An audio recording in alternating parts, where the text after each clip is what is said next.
Raj, urgent news! Hey, yo, Timmy, what'd it be? I don't know how to say this, but we gotta go.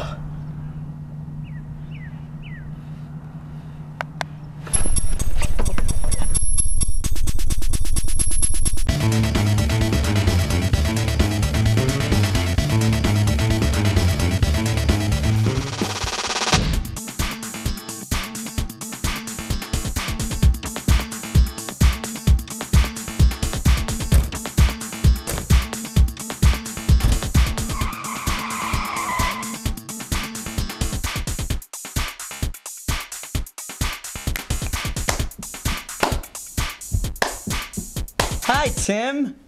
Hi. It's been a year. It's been a year. It's been one whole year. That's a lot of time. We're at episode 9. Is it 9? How do you know this? 9. Okay. Because last time we were with Isaac Chang, flashback Johnny Pams. Isaac Chang, and we discussed movies like Shoot 'em Up and said we were going to come back in a week. Shoot 'em Up. But then that was we so didn't. Long ago. That was so long ago. September of 2007. But your name is I'm Tim O'Connor. Raj Rawal. And this is Teen Critics. The final countdown edition? Yeah, we're just doing this for the last time because I don't know about you, Raj, but I'm going to a place they call college. College University? Yeah, it's a thing. It's an institution that you go to for learning. Yes. Anyways, what we're going to do is we're going to talk to you about some movies that have come out over this past year. Mainly summer movies because, you know what, we don't have time to cover the entire span of things that we've missed. Summer of Bro 8, so let's get to these films. I resent that. We have, I've actually been pretty lax in my movie watching recently. I haven't seen too much, to tell you the truth, but what I have seen I've been pretty happy with. So let's start satisfying. with basically what was the opening summer movie of this season. May 2nd, Jon Favreau's Iron Man adaptation, very long awaited. We saw it together. I remember the first day it came out. Not a bad movie, not a terrible movie. Overwhelmingly average of a film. Overwhelmingly mediocre was my description of Iron Man. It was a superhero movie, and that's it. That's what it was. It was fun, entertaining, 95 minutes. Like, it's not something like, oh, Iron Man, yeah, let's go see that. But, you know, it's not like, it's no Dark Knight. We'll get to the Dark Knight later. We're going to get to that. Oh. But Downey Jr., basically, Robert Downey Jr. played Robert Downey Jr. Good performance. Just like, yeah, great performance. Entertaining. Yeah, but just like how Denzel Washington plays Denzel Washington in American Gangster, that's what Robert Downey Jr. did. So, I mean, it was fun. It made a lot of money. I mean, I really don't have anything against it. Epic fail of a movie, Tim. Chronicles of Narnia 2. Oh, Prince Caspian. Actually, book 4 in the series, if you're a fantasy purist like myself. However, Epic fail. I did not see it. I saw the first one. It was pretty good. First one's good. Did not see the second one because I had, no desire. Anyways, after that... A movie I hated a lot. It came out Indiana Jones 4... Kingdom of the Crystal Skull. So old. Correct. Oh my God, this man is so, like, you see him jumping from here to here, and he's like, man, I can't take this. I need a new job. Like, it was cool seeing him in the beginning, but then you thought the whole entire aliens thing and everything was cool. I don't know. I love, the other ones are like campy, and that's what I love about him. This was so like over the top. I wouldn't say campy. They were just stylized. This one was campy. This one. It was over the top. I didn't have a problem with the aliens because if you think about it, in that time period, when Indiana Jones is set, Area 51, all that stuff was going on. So like aliens were a part of that culture. That was like it wasn't like a foreign thing. It wasn't like that didn't come about in the 80s with like Alien in those movies. Like that was around. Dude, I was bored in the movie though. The monkeys and the ants and everything like that. The little things just built up and it was just intolerable. And we can thank everyone's favorite George Lucas for that little. I heard that the script was excellent. It was written by Frank Darabont, the written of Shawshank Redemption, which is #1 back on IMDb now. And Steven Spielberg actually commented saying that it was the best. If they had done this Indiana Jones movie, that what was his name, the writer? Frank Darabont. If they had done that movie, it would have been the best one since Raiders of the Lost Ark. Do the DB accent for George Lucas. He came in and went. And he decided, you know what? Hey, we don't want to do quality. Let's have more rope swinging Shia LaBeouf monkey scenes. Is it raining? Oh crap! The sunroof is open. Hold up. We'll be back after this. Are you serious? Yeah. All right. You know what? I'm gonna continue for a little while. I was gonna do a little brief summary. Oh my God! It's like really raining. Raj's car is gonna be trashed. All right, go get. As I do this, go and get him. Go and get.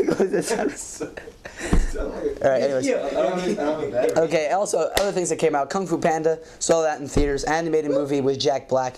You know what? Do you know why it was good? Do you know why Kung Fu Panda was entertaining? It wasn't like a great movie, but it was good because it was a good kung fu movie. Despite the fact that they had a grasshopper doing karate, which was stupid. You know, it was a pretty entertaining movie. And then going along that same vein of animated movies, WALL-E, the new film from Pixar.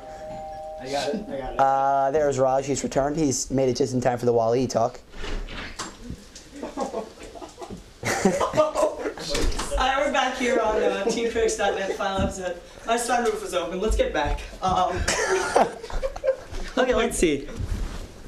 Anyways, we're back here. Raj just had an incident Sorry, involving Mother Nature and automobiles. My sunroof was left up, and I apologize about that. But now we're gonna absolutely fabulous movie. If you don't enjoy this movie, you do not have a soul at all. You can hate The Dark Knight, and I love The Dark Knight, but you cannot hate this movie. Tim, what movie is this?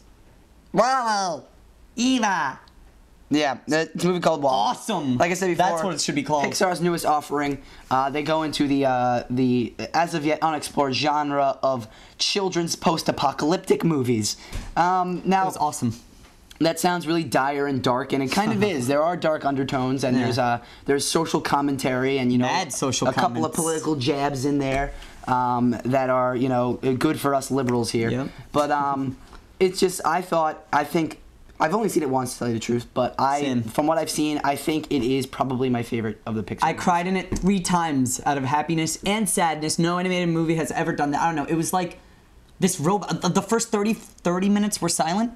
Yes. Good 45 minutes were silent. And that's what people didn't like about it, and that's what I loved about it. That is the best part. Pixar is the one bastion of American animation that is keeping it legitimate, while everybody else in the world is treating animation as an art form.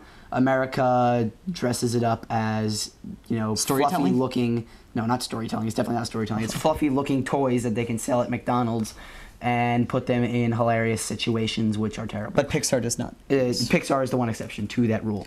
Anyways. Watch WALL-E if you have not seen it. Director of Finding Nemo did it. It was better than Nemo, better than it's better than all Pixar movies, and even better than Toy Story 1. And I love Toy Story 1. Can I curse? No. It was better than that, like hell. It was awesome as hell, if that makes sense.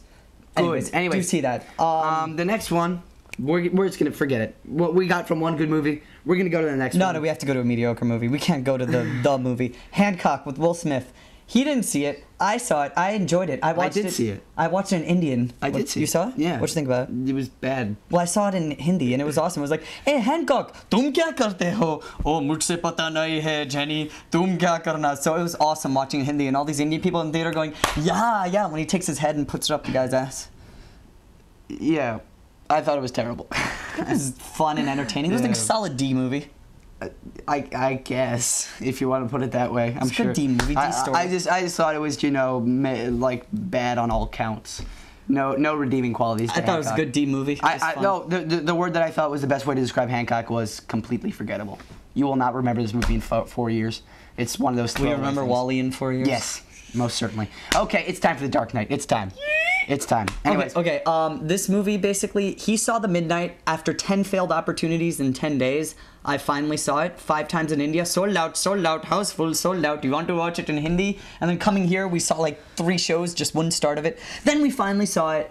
Before we start, let me give you my concise review, which is The Dark Knight is a haunting probe of the human condition that transcends the genre in which it is bound to be placed, setting a standard that will probably never be reached by another film of its kind.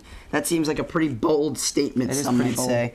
But walking out of the theater for the 3rd time of me seeing it, I've seen it once, I'm a fail. Knowing that I had seen this movie 3 times and that it still has the same effect on me after the 3rd time, clearly no other superhero movie has ever come close to that. It's not even that it's the greatest superhero movie ever made, because it's one of the best crime dramas I've seen ever made. The style of it was awesome. Completely, Chris Nolan even said, completely influenced by Michael Mann's style in Heat, Collateral, The Insider, all those movies. But just the character